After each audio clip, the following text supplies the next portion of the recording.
Está no ar a revista da imprensa, sejam muito bem-vindos. Vamos então conhecer as capas dos jornais desta terça-feira e para comentar alguns dos assuntos é nosso convidado João Rocha, presidente do ISEP, Instituto Superior da Engenharia do Porto. Muito obrigada pela sua presença na revista da imprensa. Vamos então às capas dos jornais desta terça-feira e avançamos com a capa do Jornal Público. Grande destaque aos Estados Unidos da América, às medidas de Donald Trump.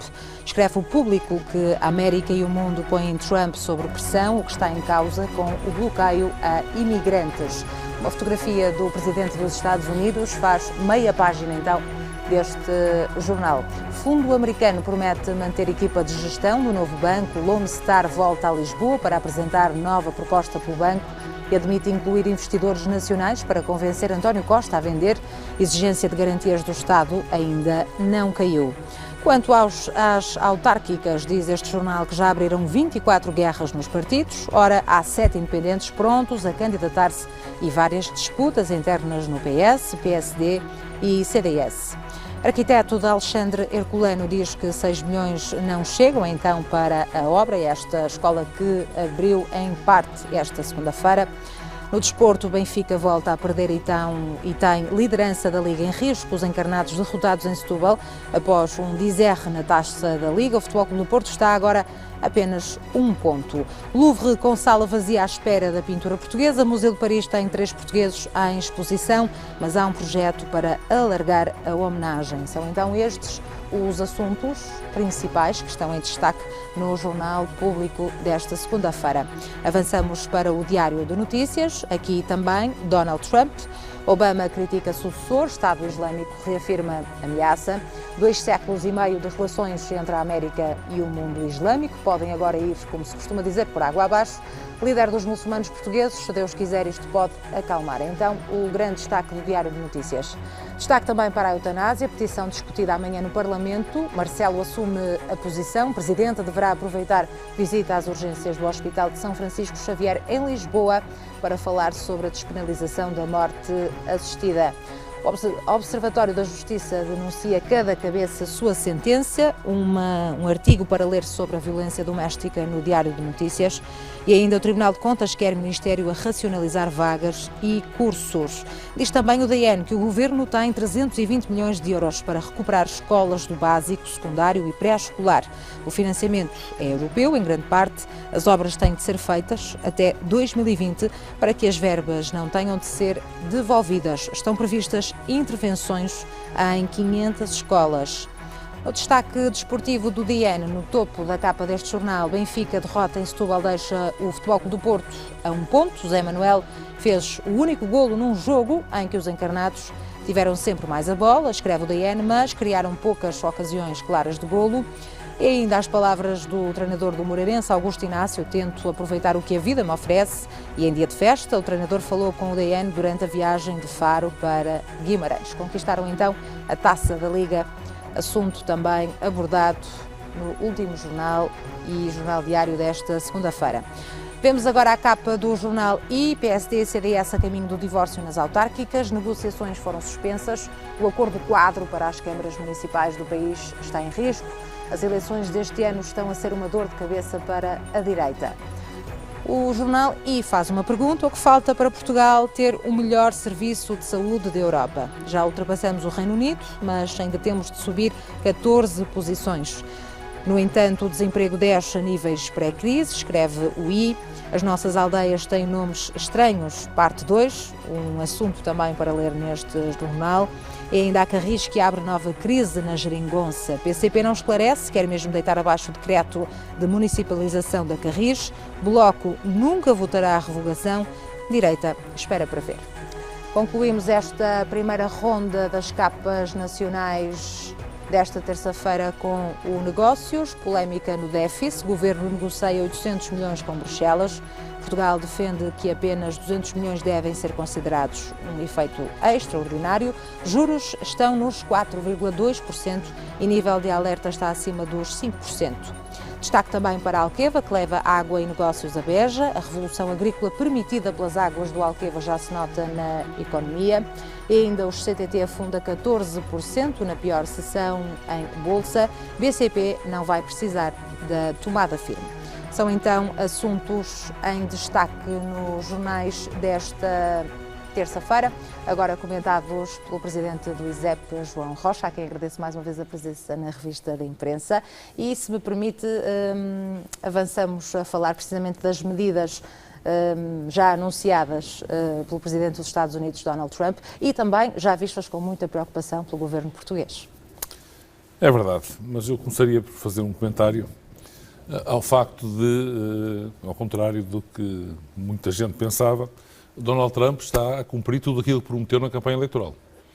Portanto, dificilmente alguém poderá dizer que foi enganado por aquilo que ele prometeu. Mas a verdade é que este conjunto de medidas que ele tomou na semana e pouco que tem de presidência são extremamente preocupantes, de uma forma geral para o mundo, em particular também para os Estados Unidos. Esta questão dos refugiados, ou de impedir o acesso dos refugiados, por um lado, e por outro, de um conjunto de pessoas de 7 países, é particularmente preocupante, desde logo porque não foi pensada. Foi uma medida tomada sem pensar nas consequências que poderia ter, nas diferentes situações que se poderiam enquadrar, o que conduziu a problemas muito sérios para algumas famílias. Desde logo aqueles que tinham o green card, portanto o acesso a viver nos Estados Unidos, e que de repente se viram impedidos de poder aceder, dividindo assim famílias e impedindo as pessoas de desempenhar a sua atividade profissional ou até de estudarem. Até onde alguém pode ir para implementar precisamente essa medida? Ouvimos relatos de pessoas que residiam nos Estados Unidos e que agora foram, por motivos de viagem, não sei, foram impedidos de entrar e, portanto, e as suas famílias ficaram lá. Até onde é que... Como sabemos, alguns tribunais já decretaram a ilegalidade da medida e, portanto, agora há que perceber o que é que vai acontecer, em sede de recurso, naturalmente, que o Governo irá recorrer e perceber o que é que de facto vai acontecer. Mas deixe-me só dar uma nota curiosa que eu tive a oportunidade de ver hoje e que é um discurso sobre o muro, não o muro com o México, mas sim o muro de Berlim. E que John F. Kennedy, na famosa intervenção que fez em Berlim sobre o muro de Berlim, nos anos 60, dizia exatamente aquilo que é o contrário do que agora é advogado, que a existência de muros não resolvia nenhum problema, que colocava problemas às famílias, separava as famílias, que não tornava o mundo mais seguro, que é exatamente agora o que se tenta fazer quando se coloca o muro na fronteira do México e quando se fecham as fronteiras, porque no fundo é aquilo que está a acontecer. Porque note-se que, para além da proibição absoluta para 7 países, para muitos outros, incluindo para Portugal, o conjunto de dificuldade no acesso é muito superior àquilo que era antes. Não é necessariamente negar o acesso, mas é um tempo muito maior no controle de fronteiras, um conjunto muito maior de perguntas que são feitas, até eventualmente algumas dificuldades depois para regressar ao país para quem já lá esteve, que estão em causa. Estas medidas, juntamente com todas as medidas que têm sido tomadas no domínio económico, e nós depois podemos defender a globalização ou não, nem é o que está aqui em questão, a verdade é que não é só o problema da globalização, é o problema da cooperação internacional, que fica seguramente muito mais dificultada. As empresas de tecnologia, por exemplo, já disseram que vão ter muitas dificuldades em recrutar pessoas para desempenhar um conjunto de tarefas, porque elas não existem em número suficiente nos Estados Unidos. Portanto, iríamos ter aqui nos próximos anos, nos próximos meses se calhar, mas nos próximos anos seguramente, um conjunto de dificuldades que, embora... E de certa forma um impacto direto com Portugal, claro, nessa questão de recrutar pessoas para trabalhar nos Estados Unidos, à partida. Haverá um impacto com todo o mundo, com não é? todo o mundo, claro. E em muito mais vertentes do que aquelas que as pessoas agora imaginam. Porque depois todas estas medidas acabam por ter ramificações das quais à partida nós nem nos lembramos, não é? Foi o que aconteceu com o facto de eu impor uma medida cega que nem se lembra dos green cards, não é? Que já é uma autorização de residência e as pessoas já foram suficientemente escrutinadas para poder ser dada essa autorização de residência. Mas o grande risco que esta e outras medidas têm, nomeadamente na economia, é que numa primeira fase até podem parecer dar resultado. Um exemplo concreto, foi autorizada a construção dos pipelines para transportar petróleo do Canadá para os Estados Unidos, com grandes problemas ambientais que vão surgir. Mas a verdade é que, nos primeiros tempos, enquanto o pipeline estiver a ser construído, vão-se criar dezenas de milhares de empregos. À custa, depois, da vida em sociedade, do ambiente.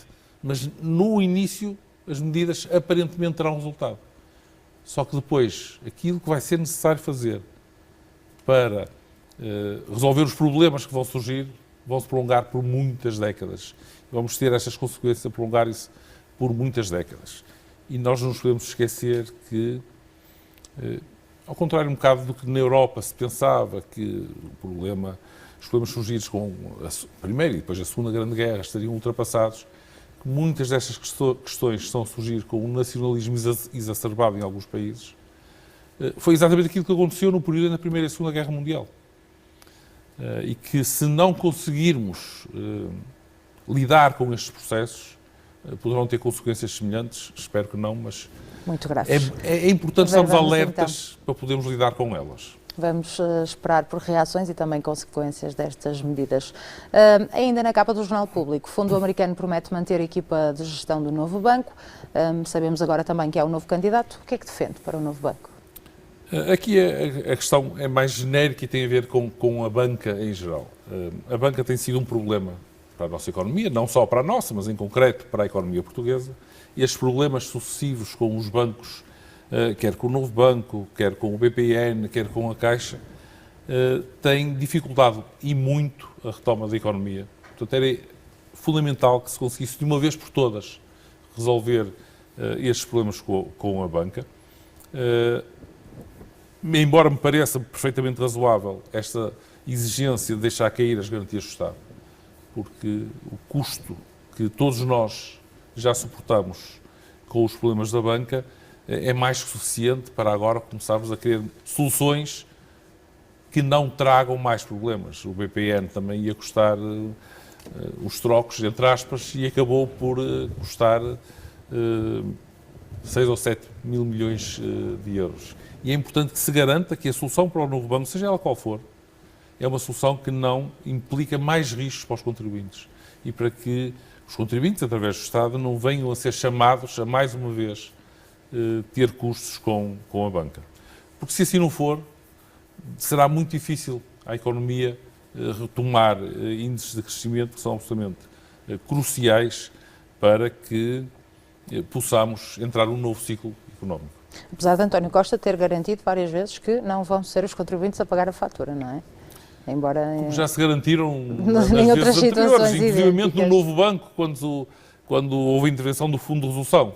Agora é importante que, de facto, essa garantia seja real, porque se assim não for, será muito difícil. E, aliás, depois, mais à frente, vemos a discussão do déficit, que tem exatamente a ver com o registro ou não destas ajudas que vão sendo feitas aos bancos, e não só, mas neste caso concreto à banca. Por outro lado, o Governo tem 320 milhões de euros, isto quanto a uma notícia do DN, para recuperar escolas do básico, secundário e pré-escolar. O financiamento é europeu. São boas notícias para a educação portuguesa. Naturalmente são boas notícias. Deviam ser mais milhões, imagino que sim. Ainda hoje ouvimos uma escola que retomou parte da atividade precisamente porque não tinha condições. Ainda assim, imagino que sejam boas notícias. Aqui há duas questões fundamentais. É evidente que esta recuperação do parque escolar é absolutamente necessária. Há escolas que estão num estado de degradação que não permitem que o estudo se faça, já nem diria nas melhores condições, diria em condições mínimas. Isso depois tem um impacto grande naquilo que é o insucesso escolar, com mais custos para o país. Portanto, fica mais barato resolvermos os problemas a montante do que deixar que eles se traduzam em insucesso, que depois tem um custo muito superior. Por outro lado, também é importante que esta recuperação se faça com bom senso.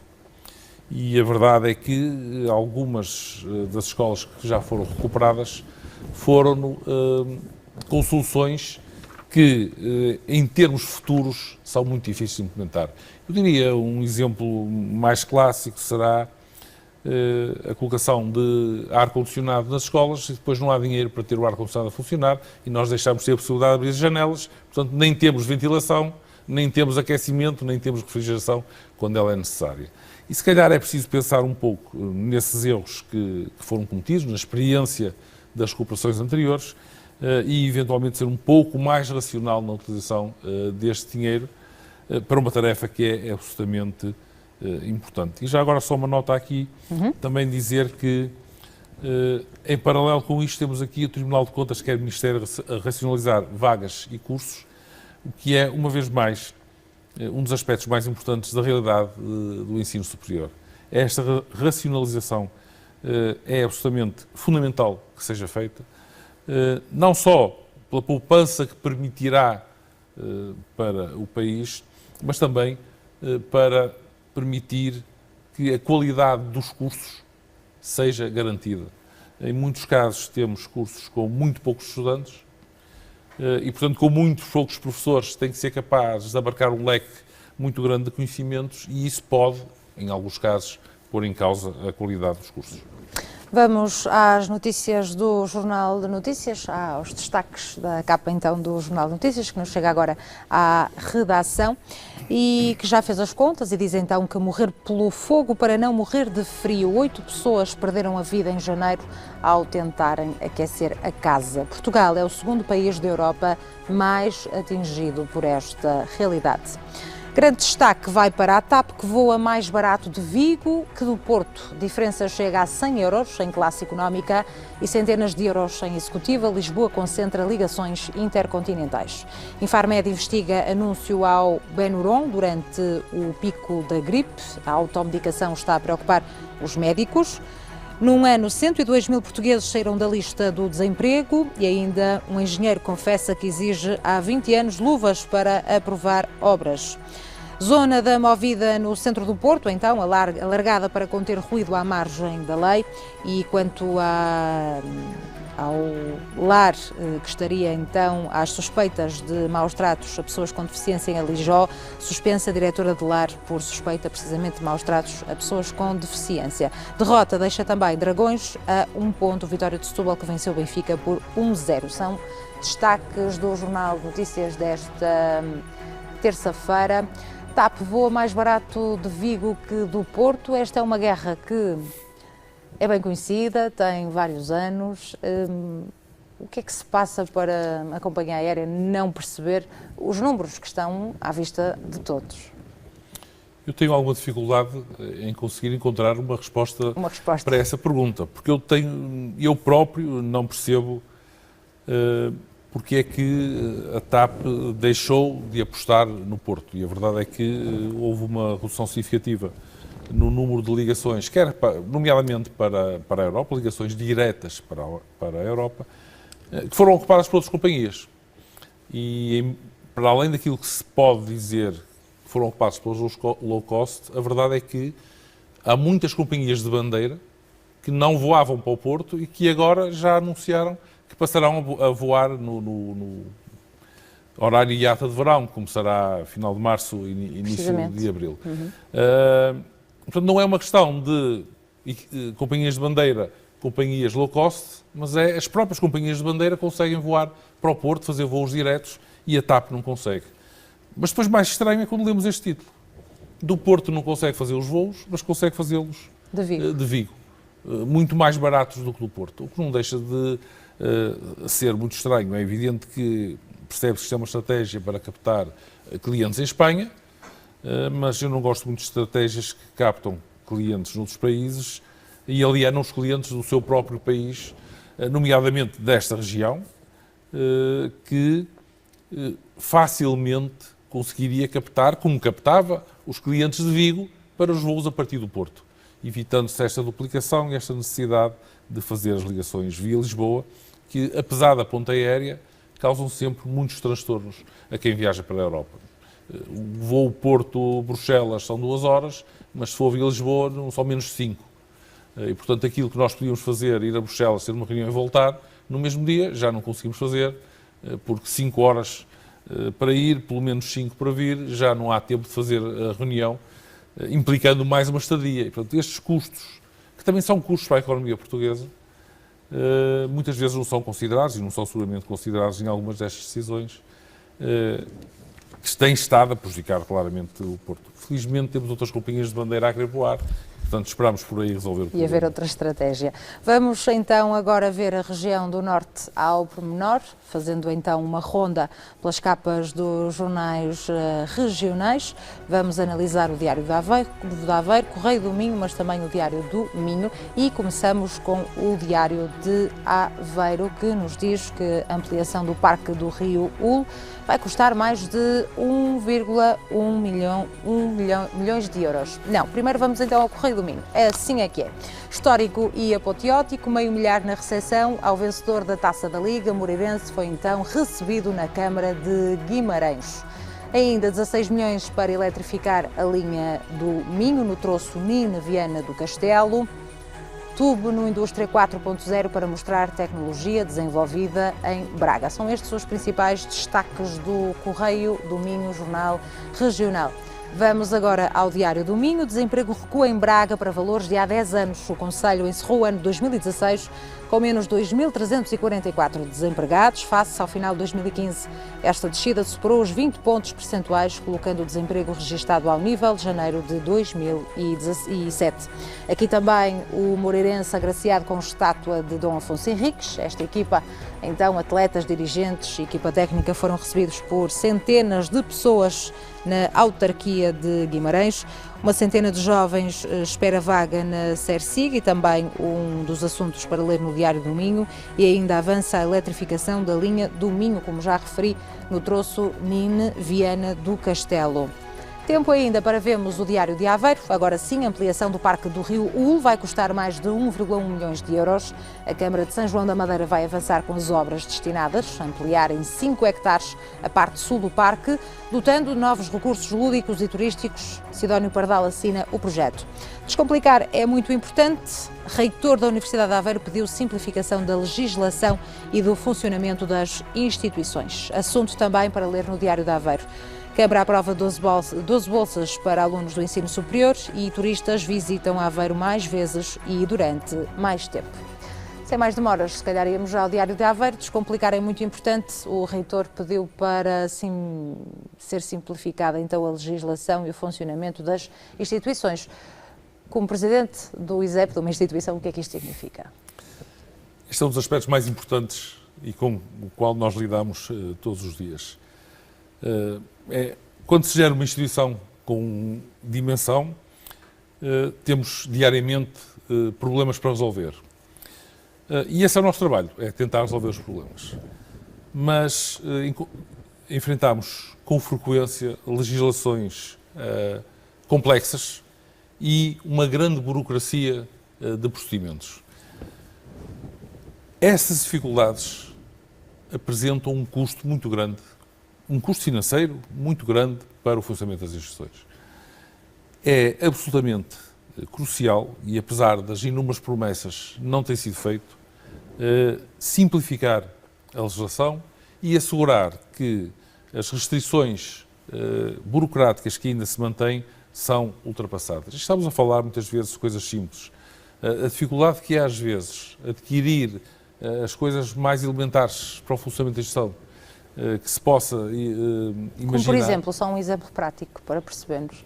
Olha, por exemplo, se eu quiser adquirir papel higiênico, eu tenho que fazer um procedimento complexo, mesmo que eu tenha os quartos de banho sem nenhum papel higiênico. Porque tenho que fazer um pedido de exceção, porque só existe papel higiênico dupla face e nós gostamos de comprar de face simples, porque serve para o mesmo fim e resolve-nos os problemas. Temos de fazer um pedido de exceção. O pedido de exceção, neste momento, pode demorar meses a vir e, portanto, nós corremos o risco de ficar sem papel higiênico, porque o processo burocrático é tão complexo que é quase impossível prever quando é que o devemos iniciar para o ter pronto. As coisas mais simples que queremos comprar, muitas vezes tornam-se complicadas. Muito obrigada pela sua presença. O obrigado. Tempo, de facto, é curto, mas é precisamente com essa medida e esse apelo que terminamos esta revista de imprensa. Muito obrigada pelos seus comentários. João Rocha, então, presidente do Instituto Superior de Engenharia do Porto, a fazer aqui uma análise às capas dos jornais desta terça-feira. É tudo na revista de imprensa. Fique desse lado e até amanhã.